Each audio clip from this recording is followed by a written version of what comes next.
I believe in you. I believe in the simple things in everything you do. I believe in the heavens above, and I believe in truth. I believe in the love we have, because I believe in you.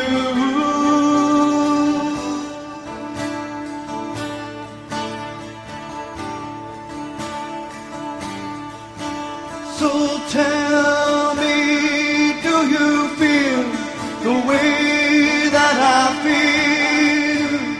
Then tell me, would you give what I'm willing to give?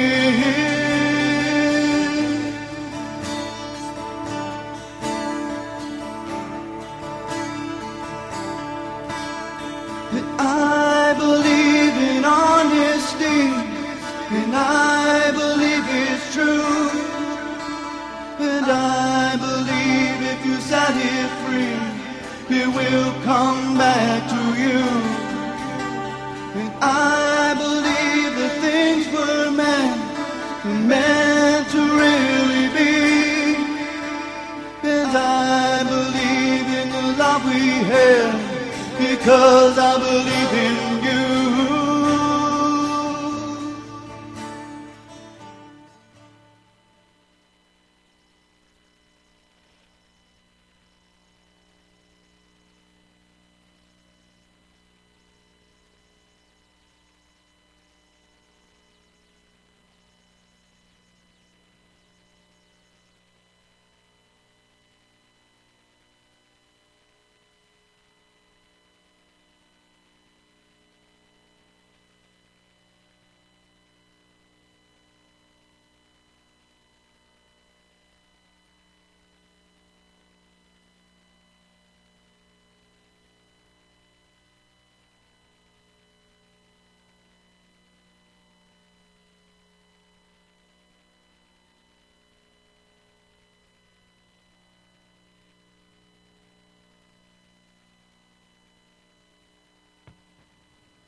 Okay, it keeps dropping me and adding me back. I'm not sure. I got more data, so I know that it's not on my end here. It must be Skype. Okay, Cynthia, we're going to have to...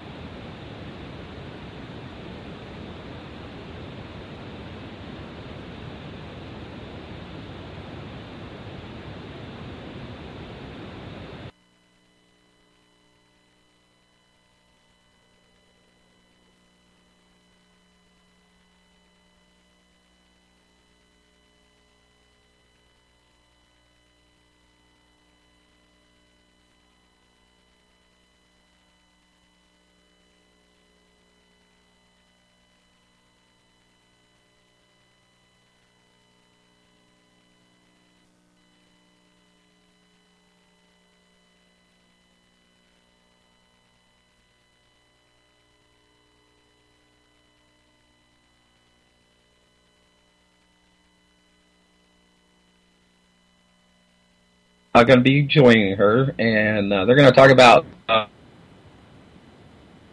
tuning in to your psych abilities.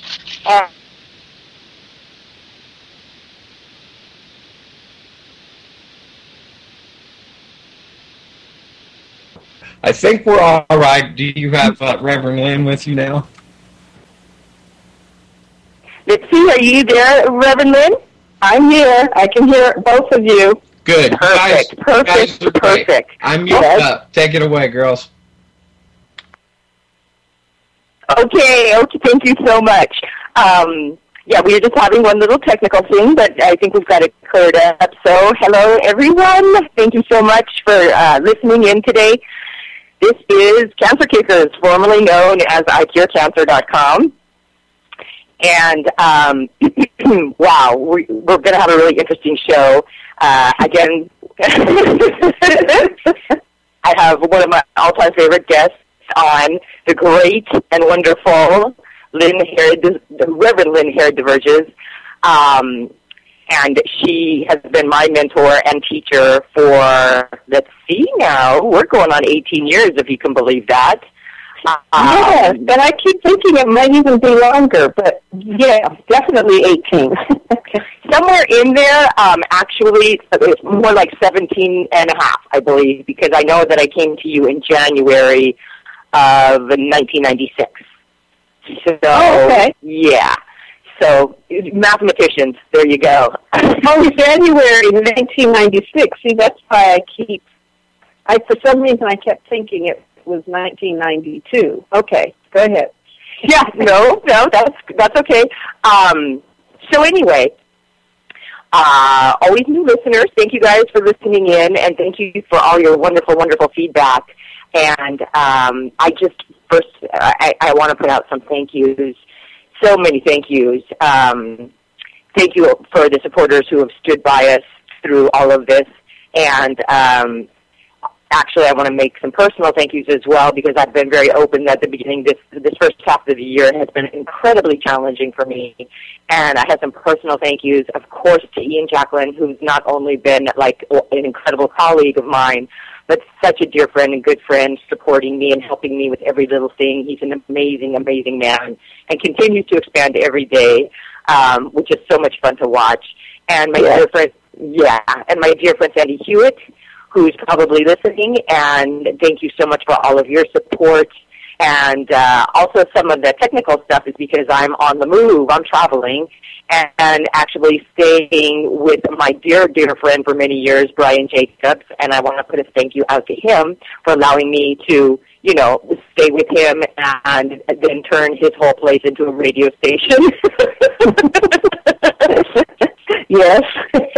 And and actually also my Facebook friends, some of you got Becky Haynes and Lisa Smith, Cynthia Farrell. Oh my gosh, you guys are just, and Deborah Miller, you guys are just stupendous with your support, and it's so appreciated. So thank you to all of you people. But mostly I really got to say a huge thank you to my fabulous producer, who you had heard, Vincent. I call him Vinny. Name dear to my heart because my little chihuahua that I had, his name was Vinny as well. And I just really have to say just a huge thank you to Vincent. He's an amazing producer, and I'm more and more impressed with him every day that I work with him. And I just want to thank him again because it got tense, and as a great producer, we in the business say a great producer is worth their weight in gold, and that really is true, especially because I've worked with so many different producers, and I've produced. It's not an easy job. So someone who can do it so efficiently on so many different levels and keep me calm when things get intense.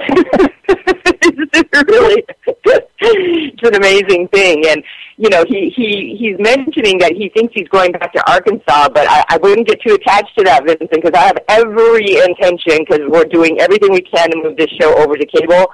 I have every intention of grabbing that gorgeous cushy of yours and getting you over here into Hollywood and having you help produce the cable show that, is in the works right now. So, I'm just putting a warning out there to my fabulous producer. Let's make plans. So, Vinny, look out. Yeah. Also, thank you guys. I do have, just real quick, so many of you have written in, and a lot of times when Vincent and I are doing the show together, sometimes we drift into some of the movies and the background stuff that I've done, and I didn't know you all were enjoying that so much. And I do, just a quick funny story, I did, oh my gosh, this film was a heartbreaker in the sense that we all, like all of us actors, this was after I got off Days of Our Lives, and Timothy Bottoms was one of the stars, and Scott Valentine, if you guys remember Scott Valentine from... Oh, yeah. Yeah, who's a great, great man. Wonderful to work with. What was that, Acts of Life? No, the one with... Acts of Life. Acts of Life, was it? I don't think so. It was the one, Michael J. Fox fans. What was that big thing he did for a long time? Not Facts of Life, but As the Life Goes On, or something like that. I don't know. You guys can correct me. Yeah. He was in it, and I got to tell you, it was the best script, one of the best scripts that has ever been presented to me. And it was called at the time California Roll. And now they changed the name, and I can't pronounce it. I'll post it. I'll look again. Utsak roll or some Utsak zui, something like that. Yeah, it's some kind of a term for sumo wrestling. And it was very clever in the way that the writer, who was brilliant, his name's Larry Ring, he sort of folded, and he loved golf and he loved sumo wrestling, and he kind of, folded them together. And it was pretty funny, but here's an example. The producers, they were great guys, but they were young, and it just wasn't happening, and the film really should have been a breakout for all of us. But yeah. And the funny story is that this is, a thing about, a little bit about, like, negligent producing in a sense. I sound like I'm trashing them, and I guess I am, but that's not my intention. It's more of an example. Again, just pointing the finger how, wonderful Vinny is. But back in the day, this was way, I think I did this in 1994. I think so, because I was just off days in 93, so I think it was 94 when I did this. And back then in Japan, it was very common for this thing called a sushi girl, where the girl lays naked on the table, and then they place all this sushi. It's for very wealthy businessmen, and they place this sushi across their naked body, and the men eat the sushi off of them. Oh yeah. It's more popular now. Here, see, I'm ahead of my time, even with nudity and sushi, because I did this. This is sounding more like porn every minute. Go ahead. Exactly. So it was, long story short, in the movie, Scott Valentine is blackmailing me, and I didn't want to do it, but now he's blackmailing me, and I have to do it. So, of course, tonight, when we're going to shoot this outside, and I was promised, like, heating pads to lay on, and we're shooting it in the middle of February, and heaters and all this stuff, and none of that stuff showed up. And so now I have to lay there with sushi covering all of my special parts and whatnot. But I'm laying there with, and of course it's the coldest day of the year. It was 32 degrees, which it rarely gets that cold here. We get a few days like that in California, but not many though. Yeah, but of course it had to be outside freezing, and then I have this ice cold sushi on me. And the funny part is that the heaters and whatnot were not, there as they were promised to be. So consequently, this scene took forever to shoot because I am trembling, shivering, and the sushi is like moving all over the place, and they can't get the shot. Oh my goodness! So are you sure that the sushi was dead and not alive? That's funny. It probably looked like it was alive, and they're like, quit trembling. I was like, I can't believe it to death. And my goodness. Yeah, and it took forever to shoot because we just couldn't get the shot. I could not, you know what I'm saying? And then not to mention, it took an hour and a half to place that sushi the way they wanted it, So, like, this is, if these producers, you know what I'm saying, had done what they said they were going to do with heaters and this, that, we would have not lost 7 hours, of shooting. Right, of shooting time, which is money, of course. You really are very, very conscious of the cost of everything because... Oh, the clock is ticking. I mean, like, stay on sketch. You have to. On some productions, it's, it's $500,000 an hour. So, you gotta, that money clock is always ticking. It wasn't that much on this, but it was a limited budget, and of course it went under budget. So all of that, I hope Vinny is laughing about my jiggling sushi there, and all of that just to say what an incredible producer he is, and I'm sure he never would have let my sushi jiggle. He wouldn't have let your parts get cold. No. And Vinny likes a lot. I always send Vinny some of my really cheesy movies that I did, and so did Jose Gomez, who's another host on UCY. He's another has his own show, and they always get a funny kick out of it. So I've got to figure out if I can get somebody over here because I do have it on DVD. If I can figure out how to upload it onto YouTube, I'm going to send Vinny over that non-jiggling sushi part. Anyway, so that was just kind of a fun little thing. And once again, thank you, Vinny, so much. And now, thank you, River Lynn, again, for being on the show. Love having you on, and always so interesting and informative. And just briefly, for the new listeners, I actually I was diagnosed with terminal cancer, and if I didn't get chemo, radiation, surgery, they said I wouldn't last 2 years. I rejected all of that and went alternative medicine, and cured myself within 8 months. By 8 months, complete cell recovery, and I've never had a reoccurrence since. And the big part of my journey was Reverend Lynn, who we have here. I say that what I did was I sought out so many physicists and microscopists and scientists and spiritualists, so on, and the list goes on. And I kind of assembled like what I called my cancer team. Reverend Lynn was the head of the spirituality department. And it was funny because when I first met her, I was dear Brian Bedsford, who I also would love to have on the show. Yeah, he recommended Lynn to me and to go to a female empowerment workshop. And I was there actually to try to prove Reverend Lynn wrong. And when she started talking about physics, she knew it back and energy. She knew her physics backwards and forwards. She was amazing, and gave me a 5-minute meditation. And this is what hooked me in this seminar. A 5-minute meditation. At that time, I was still suffering from occasional migraine, not as bad as in my early 20s, but I was still having them. She gave me this 5-minute meditation, if that, and my headache was completely gone. And I was kind of like, oh, crap, now I got to take it worked. My plan is spoiled. I have to take, all of her courses. And so I did. I took a meditation, 1, 2, 3, 10 healing classes. Yeah. She teaches self-healing. And energy work and hands-on healing, and I took all of those courses. But through my journey of cancer, through those 8 months, she was my rock. She was there for me every step of the way, and it's just such a huge, part of my life. Ever since, a huge part of my life. But I want to get to our topic because what was so interesting. And what I like now, Reverend Lynn is an Essene, as am I, the Essenes who wrote the Dead Sea Scrolls, and Jesus Christ was an Essene, and a lot of the techniques that we use, Christ himself used, and they've been handed down through the, actually over 5,000 years they've been handed down and whatnot, and those are the techniques that she and I both teach. But the thing that attracted me, not just because Reverend Lynn knew her physics so well, she's Einstein, in a female body, and not just because these meditations and learning how to move and work the energy, the proof was in the pudding, it spoke for itself. But what I loved about the Essenes is the first thing they teach you to do is become clairvoyant again. Like clairvoyant, and then we'll get into this more, but clairvoyant, opening up your 6th chakra.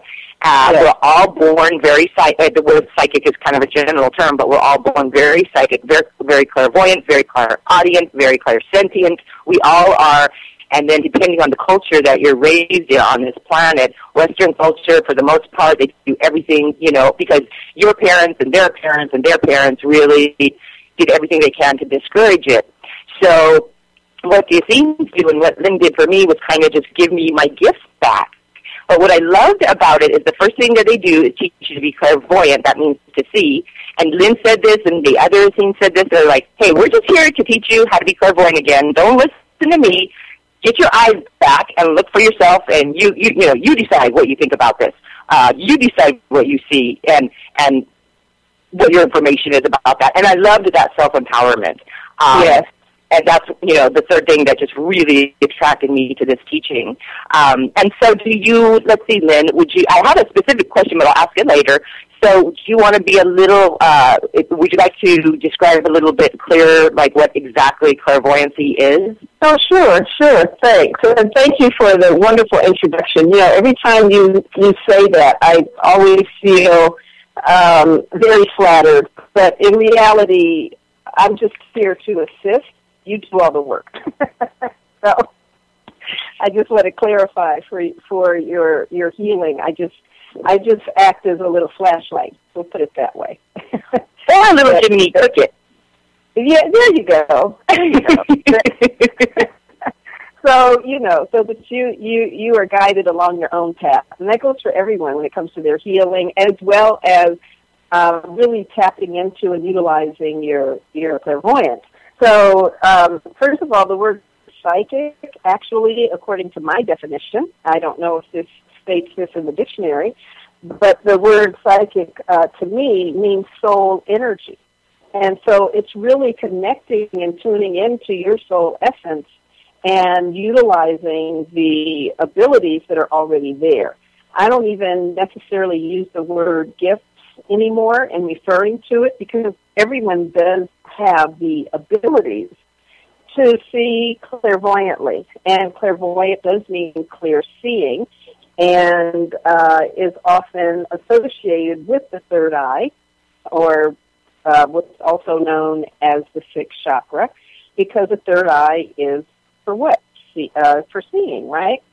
So clairvoyancy is being able to see energy clearly. And another way I like to put it is being able to see from God's perspective, or perspective of divine source, divine creator, the universe, whatever terminology you may want to use, in that everything has its purpose. Everything has its meaning and its reasoning. And so when you learn how to utilize your soul energy in order to not only see the energy, but also to discern exactly what it means, then it allows you to be better self-guided, if you will, in different choices you make and the different ways that you may proceed in your life. Right. Same thing with, clairaudience is hearing clearly, and clairsentience. Clairsentience is feeling clearly. I like to say clairaudient. It's a good thing, but that's like smelling clearly, and some people do. They'll smell a man's cigar, they'll smell roses, they'll smell, a favorite perfume or bubble bath scent of someone they love. So there's that. And then there's also one other thing that often I don't think is spoken about as much, but that's knowing. And so we'll call it clair knowingness. I like that. Yeah, and it's really because many people will say, well, I don't see, I don't hear, I don't feel, blah, blah, but they know. They know what they know. There's no doubt about it. They absolutely, some people call it a hunch. Some people will say it's just my way of tuning in. And yes, it is a way of tuning in, but it's knowing exactly what the energy is and simultaneously discerning what that means or what it represents. Right, so right. I wanted to really give honor to that because many people are in a place of knowing and they feel like they don't have any psychic ability because they're not able to see it or hear it or, be like the Whoopi Goldberg on Ghost, Right, right.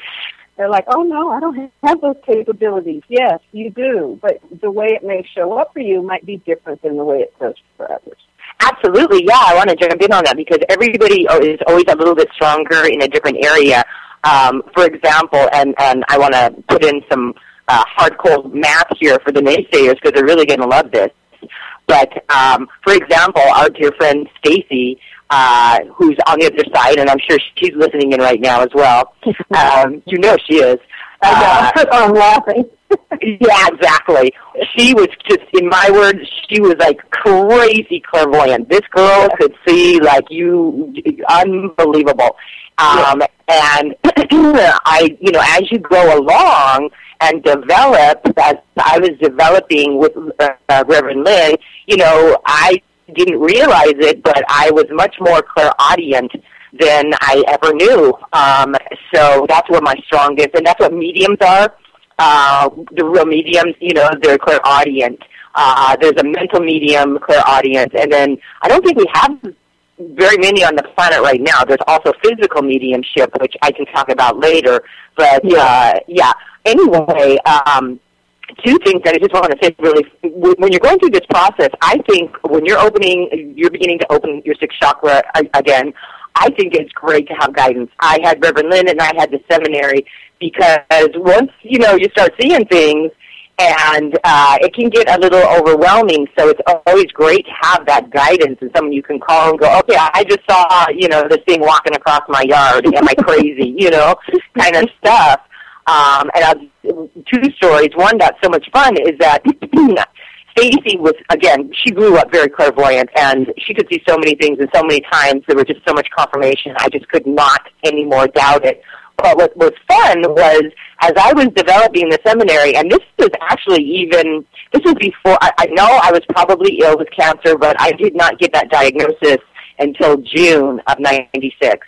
So this was before that. This was like probably February, March. And in my house at that time, I kept like seeing a spirit, if you will, of a shaggy dog. And I was still at the point where, I'm just seeing things. But I did believe in Stacy, and Stacy came over one night to work with me on something at the table. We were just writing some things down and writing and working together. And out of nowhere, Stacy pulls up her feet and she goes, "Oh my God, there's a shaggy dog in here."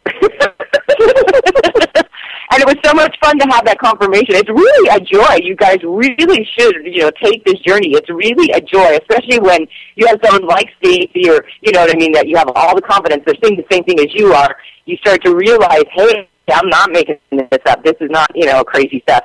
And also, I just want to say that because most of, I have some friends, very high-ranking in the military, high security clearance, and of course they never tell me things that they absolutely can't, but they do tell me things that not everybody knows, and it's not breaking any code or co-op or, practice or whatnot.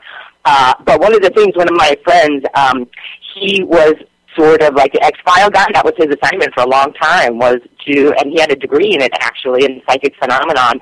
And so he was assigned to go to different areas and investigate. And the military has all these different kinds of tools that we don't have access to. And they have these, I've told the story before, but I'll tell it again. They do have these binoculars that can actually see through walls. They can see a heat index through walls, and anything living gives off heat. And then they also developed them to put them on a gun so that, you could see that way. But he had binoculars. Those were given to him by the military. Now, Stacy had gone to Sedona, and she had told me she looked up in the sky, and what she saw, she said, unbelievably crowded alien life form. All over the place. She couldn't believe it. So I listened to it, I listened to it, and I never, totally believed it, and I never disregarded it. It was just is what it is. I didn't have a judgment on it. But what's interesting now is my friend, who he will say he's a blockhead. He's not psychic in any way, but he had those binoculars when he was assigned to Sedona. He looks up in the sky with these binoculars, and he says, "Holy Christ," he says, "it looks like a frickin' alien parking lot up here." Yes, it does. Yeah. So just saying that all of these things that we're talking, I'm just kind of helping along with some people with their belief systems that may not be able to completely grasp this, but we do have a lot of the instruments already. We just don't have access to them that can see these different kinds of energy. That's all I'm saying. Like even Einstein talked about, he didn't like it that, the naysayers were saying there was no such thing as an aura and all of this business. He mentioned that quite a bit. And then, boom, we come up with a camera that can photograph aura. And, he commented on that he did say, he said there's only two things that are without measure, I believe he said. He said the universe and man's stupidity. And he said, that's right. I was waiting for you to say that. I was going to say, well, I know it's man's stupidity. Yeah, and then he says, but I'm not sure about the universe. So just wanted to get those little bleeps in there about these interesting things. And you know what I'm saying? Look at our technology. The time is coming when you're going to be able to purchase these, binoculars and see energy and things like that. That time is definitely coming. Oh, absolutely. Yeah. Absolutely. Yeah. And it's not much different than, the night glasses that are used in order to see and enhance the energy and the magnetic field around different living objects as well as other objects. I mean, all of that is here. It's been here. And I will piggyback on that. Also, of what you were saying about Stacy and the alien. She and I took one of those trips to Sedona together. And it was quite quite interesting, very incredible. They did speak a little bit, and it was so moving and such that it really draws you back there. So if you have an opportunity, for those of you that haven't been, to go to Sedona, I highly suggest it. And particularly as you open your psychic abilities, regardless of what those abilities are, really pay attention to the aliens. But they're so powerful and so strong that even if you have a slight inkling of psychic abilities and you're not sure, go to Sedona for verification and validation, because those entities show themselves very prominently. They're not trying to hide. Well, but there are some aliens that do want to hide, but there are many others who they don't care about hiding. They just show up. Right. Interesting. So interesting. Yeah. So it's a great place to be validated in terms of your abilities, because they are right there. They're in your face. Right. And here's a question for you, Reverend Lynn, because I had a little interesting thing this morning. Like I said, I don't have the clairvoyancy that Reverend Lynn does, or Stacy had and whatnot, but, I'm on my path and I see things every now and again and whatnot. And today, now, also, there's all of these different they're called portals all over the place. Yes. Now, here's my question to you. And what they look like to me, let's have fun with this. What I see is one of our favorite movies, the first Matrix. And he's sitting in the chair, and he took the red pill or the blue pill. I can't remember which one he took. Mm-hmm. And he looks over to the mirror, and when he touches the mirror, it kind of like water starts spreading apart, if you will. Do you follow that? Yeah. So those, I see those. They're kind of roundish. And I have seen them before, and you and I always, this is why it's great to have a guy like Lynn, because I call her up and I'm like, okay, I just saw something on the 101 freeway. This is what it looks like. And Lynn is like, yes. Which there is a portal on the 101 freeway, by the way. So now I'm wondering what I saw. Now, do they travel? Because I saw that exact sort of image like I was describing outside, kind of. And it really caught my eye, but it was moving. It was kind of floating from, I would say, north to kind of west, and then it went away. Did some of those portals float around like that? A portal can definitely shift and can definitely change. Remember, like everything is energy, and energy is always moving. So, yes, in answer to your question more directly and specifically, yes, they can move. From one place to another. It would be similar to, so think of, did you ever see the show Stargate? No, I haven't, and everybody's telling me I need to, check that out. Yeah, you should. You should check out Stargate. And so if you've ever seen the series Stargate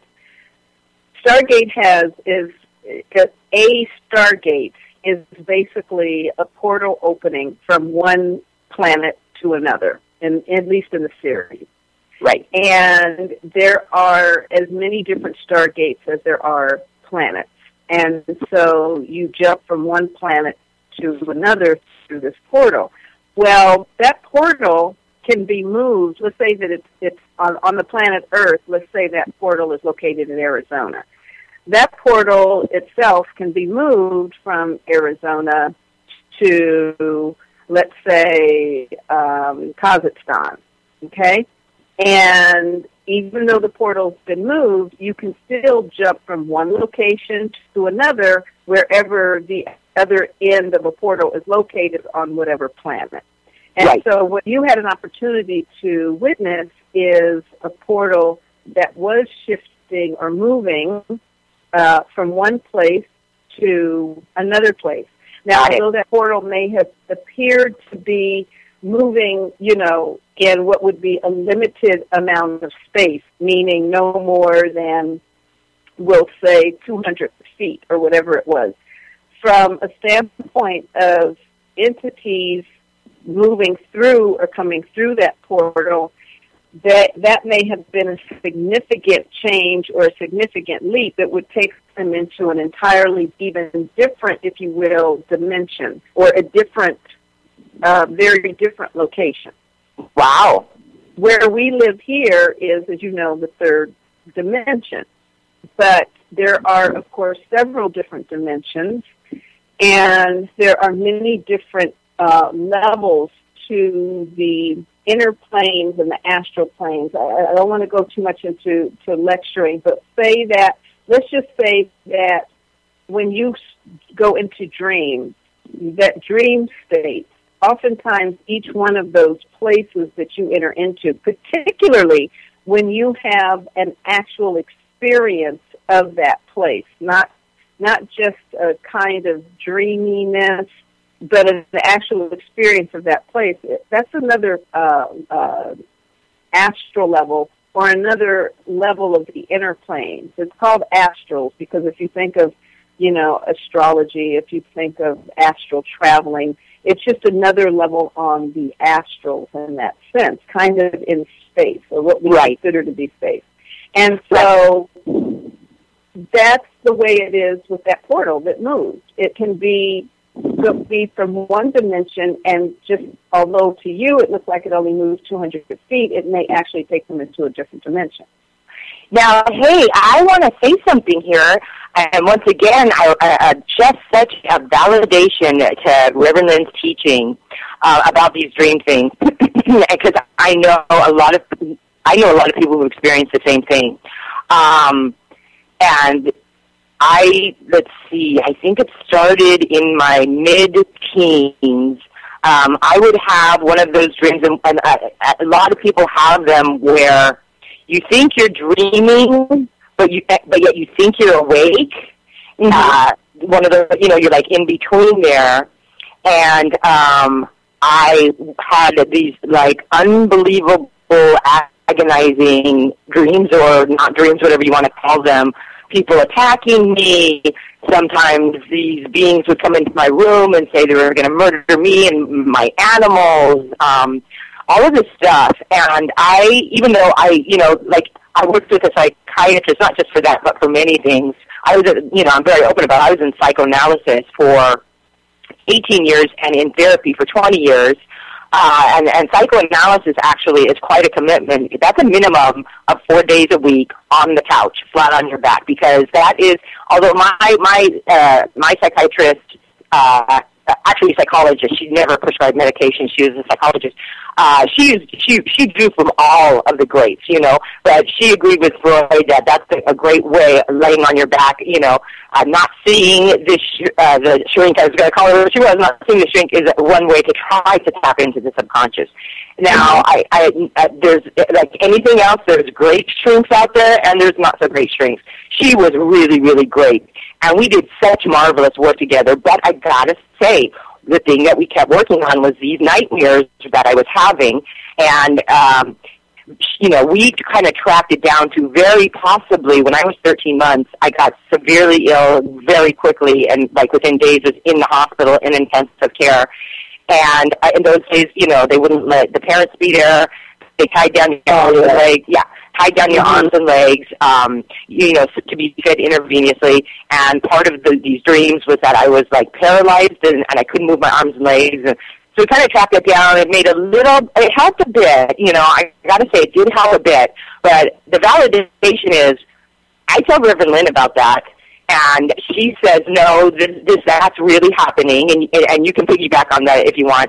She gave me a technique, boom, gone, never again. It was a specific theme, not a meditation. It was working the energy in a way to protect myself, the bedroom, Oh, yes, I remember now. Okay. Yeah. That's right, yes. But because it thing's energy. Yes. So once in a very blue moon, whoever that was, would they come back? And then she taught me immediately if, something went wrong and they were not blocked or they got through the blocks, what to do afterwards. And also, I want to put a shout out to Reverend Linda, the dream expert. She used to come down and give all these great seminars, and I would always take them, and I told her the exact same thing, and she was just like, I'm sorry. She says, my information is this is really happening. And well, it's not anymore because Lynn taught me, you know what I'm saying? But if you want to talk a little bit, because I'm not, what about the dreams? Like, you know, you don't know if you're awake or asleep, but you're feeling these things physically, and it doesn't have to be like people attacking you. What about the one where you're falling? You know what I mean?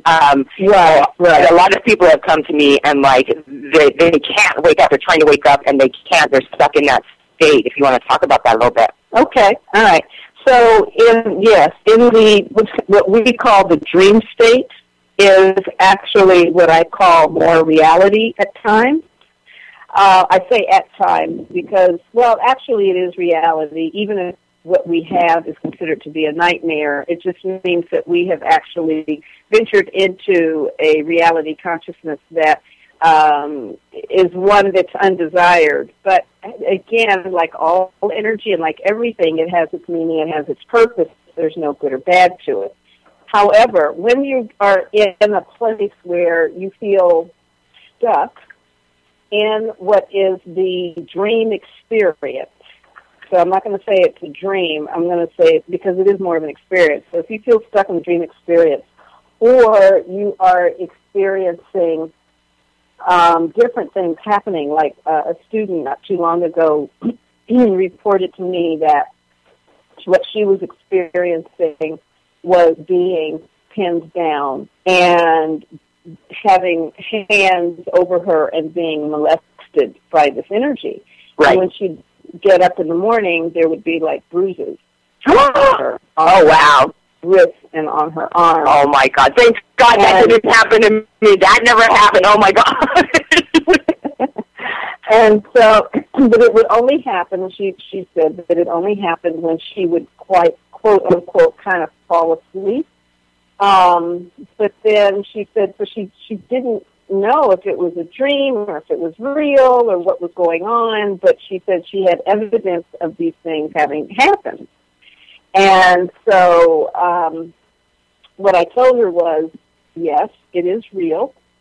Energy comes in many different forms, including in the form of spirits and everything in our physical world is energy, as well as thoughts and all the kinds of experiences, and that what she could do to protect herself were some very specific techniques in order to, which is very much what I taught you, Cynthia, at the time. And that means to protect her individual space, to protect the space of the room, protect the space of the bed that she was in. And there is a way to close portal openings. Right. And so closing the portal openings as well and sealing them is a way to keep from having other entities from other dimensions and so forth that enter in. Now, I will say this. There are, we'll say alien, extraterrestrial, I don't know. We'll say that many of them come through the portals that are open in specific rooms or specific parts of the planet. But there are also spiritual beings that don't necessarily need those portals in order to come into this world and interact in this world. And so sometimes in the dream experience, what will happen is you will be transported, or you can also be taken to a specific astral level or dimensional plane. They are different, and I'm not going to go into all the differences right now, but you can be transported to one of those places, and there in that place experience many different things. And in the case of my one student, she experienced this molestation. Didn't happen every night. It happened to her on an average of maybe once a week for about 4 or 5 weeks until she just got to the point where she was like, okay, there's definitely something going on. It wasn't like just a horrible nightmare, week after week. Right. She did call it a recurring dream, but it really wasn't. It was an experience. Right. And so, anyway, once I walked her through some of the things to do, did some healing work on her, shifted some things around, she no longer is experiencing that. Absolutely. Like I said, the proof is in the pudding, you know. Like my shrink was great. We made a little bit of progress. One technique from Riverland, bang. Almost, I think ever since then, maybe it happened a couple of times after that, and then she taught me how to handle that too. So the thing about Lynn and what she taught me and what we both now teach is you can shift that energy in seconds and get, you know, immediate results. It's really, really fun and fascinating because that's the physics of it. You shift the energy, the results shift. Absolutely. And I want to ask you, this is going to be fun, I want to ask you a fun question. This brings me to this. And also, I'm sure everybody, all my Abraham friends out there know Abraham's coming to town again very soon in July. And if I get in the hot seat, I've got quite a question for them because, I'm glad it's documented on the radio here. It'll be fun to hear what they have to say about this. And I want to put this question to you and see what your point of view is on this, Reverend. Now, the Abraham teaching is that, you know, whatever you want to call it, your spirit or, you know, your inner being, your broader perspective or whatever, that is pure positive energy. The word's pure positive energy. And they say non-physical is pure positive energy. They usually kind of go in the direction like there's only two. There's only non-physical and physical, right? And so all of their teaching is that non-physical is pure positive energy.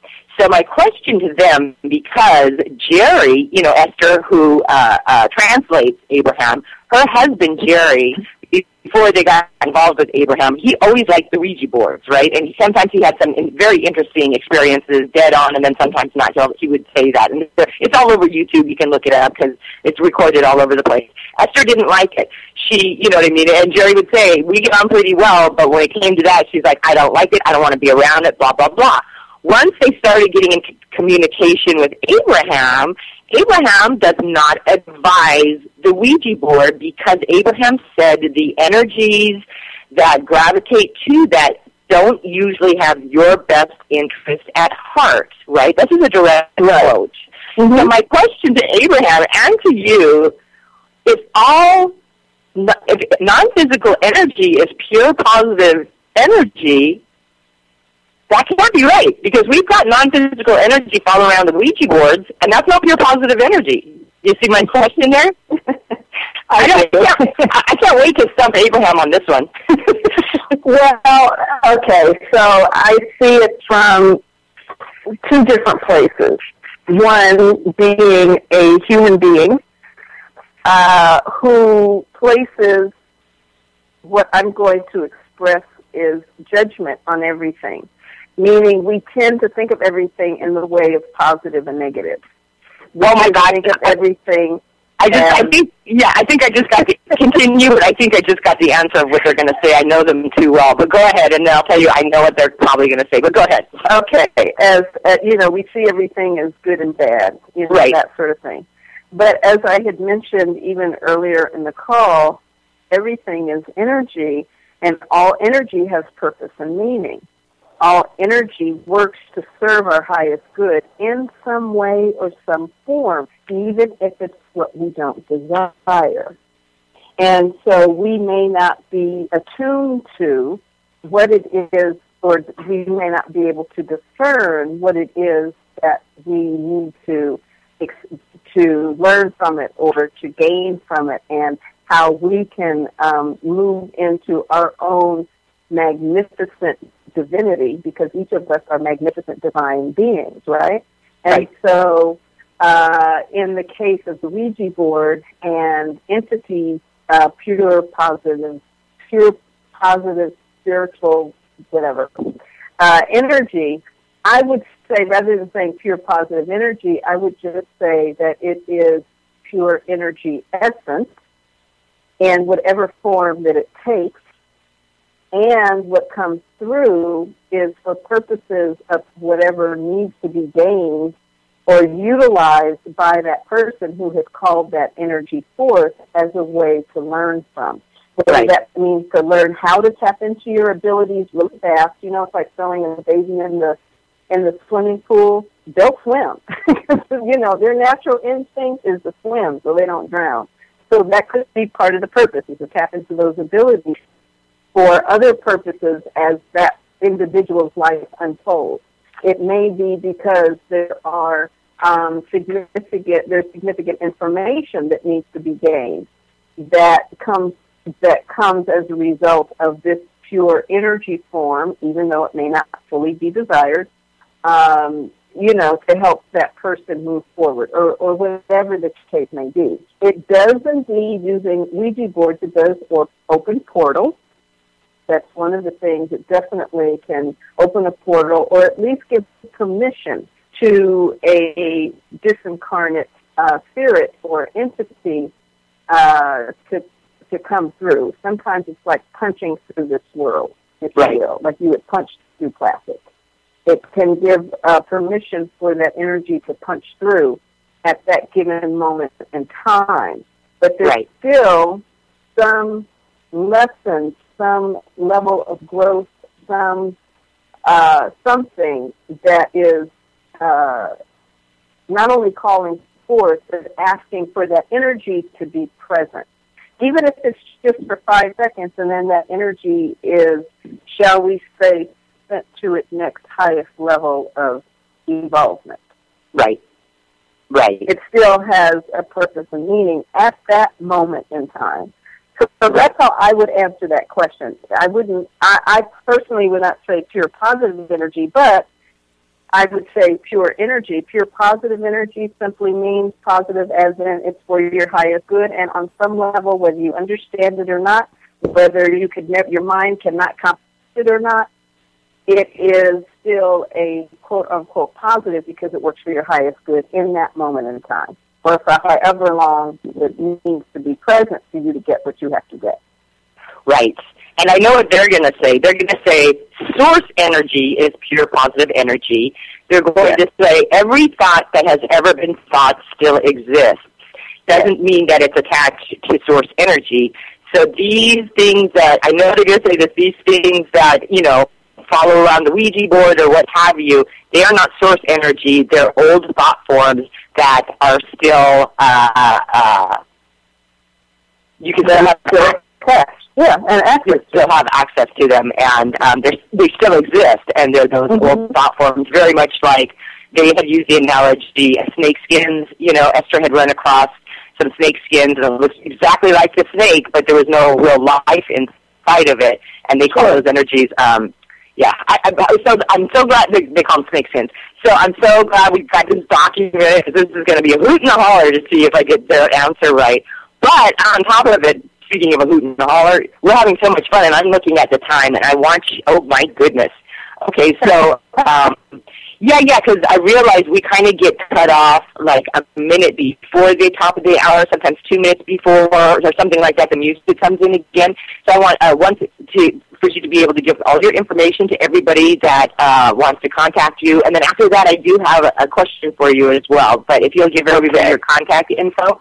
Yes, my contact information to find out more about what I do, classes and everything, is Center of Light Miracles, miracles with an S, .org, O-R-G. Center of Light Miracles.org. And all I can say is just go through the website and you'll see all the different classes. You'll see group sessions. If you go underneath my name for Ask Lynn, you'll see a free 30-day Creating Miracle plan. You'll see all sorts of things. So, go through there. There'll be something that you'll probably gravitate toward, including join our live events and current events, because Cynthia and I are cooking something up really exciting that I know you'll all want to know about and hear about, and that will be posted on the website as well as soon as we get that together. Yes, yeah. Cynthia? We want to hear from you guys, because we want to start doing some seminars, live seminars in person together. And we're still kind of hashing out a 1 day, a 3 hour, a 4 day, So I would love to hear from you guys and, to come to California in person, show you a lot of these techniques, blah, blah, blah, blah. So we really want to hear from you, and I'll talk more about it on the show next week, but we really want to hear what you would most be, I want to hear what you would most be interested in is like, for $20 come for, a 2-hour seminar, or would you like a 4-day seminar and really go through that? And then also, I'd love to hear from you. Also, you can contact Lynn on Facebook, and of course, you can contact me on Facebook. I have too many pages.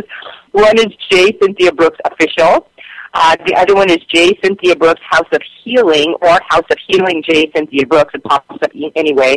And then also J. Cynthia Brooks Vollara, Vollara. That's a group. Vollara just being the supplements that I took that were presented to me and really assisted me in curing myself of cancer, assisted my body, and I still take them today and really believe in them. So, if you have any questions or whatnot, you can contact us there. And also, thank you all who have been asking about my charity as well. And if you have questions, you can contact me on Facebook about the charity. So I think just a quick question for you, Reverend Lynn. Someone who, this is what I'd say, somebody who's very interested and loved everything we had to say and is interested in developing, their psychic ability and their clairvoyancy, and they want to, learn how to open their chakras. I would say, if they're at a point financially where they can't afford classes or things like that, what would be your advice? Of course, go to Lynn's website, but what would be your advice to them to help them along with that? Yeah, the best advice I can give is to contact you. Contact me. That would be the first thing. And actually, I am teaching another workshop, Tuning into Your Psychic Abilities, the last day of July through August 3rd, so it's a 4-day workshop. Perfect. And which will open to all your psychic abilities, including mediumship, being able to see spirits clearly, ancestors and angels and spirit guides as well. So it's going to include all of that. But if you're not able to fly to California to do that, you can start with the deck of cards. Shuffle a deck of cards face down, and then lay 3 cards out face down, and see what you get. Just ask yourself, what is this card? What is it? A red card or a black card? Start that way, and then okay, is it a diamond or a club? Then is it a 7 of diamonds? Is it an 8 of clubs? And just continue to practice that way. And the other thing is ask questions. Every time you see anything in reference to energy or hear anything or you want to know about it, you just ask the question, what is Jane Doe telling me the truth about this? Just ask it in your own mind. And if you get yes, then you can say, what is she lying about? And then just be quiet for a moment and see how you receive that information. Yeah. So, one of the keys to psychic abilities is asking lots of questions. Yes. To yourself, not to the other person, but to yourself.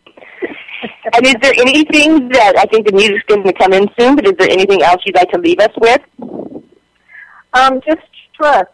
Trust in your instinct. Trust in yourself. The more you trust, the more open you become to your soul essence, which is being psychic. And I think that's the best way to be able to live life. Right. Yeah. I mean, all of us, we had the instinct, and why didn't I follow my guidance system? You know what I'm saying? We've all done that. Yeah. Mm-hmm. And so just developing, like a muscle, like going to the gym every day is how you presented it to me, and I couldn't agree more. It was just practice, makes perfect on that. Yes, it really does. It really does. So there you go. Well, thank you so much for being on the show again. I can't wait to have you on. And I think that's our music. Thank you, Vinny. Thank you, Vinny.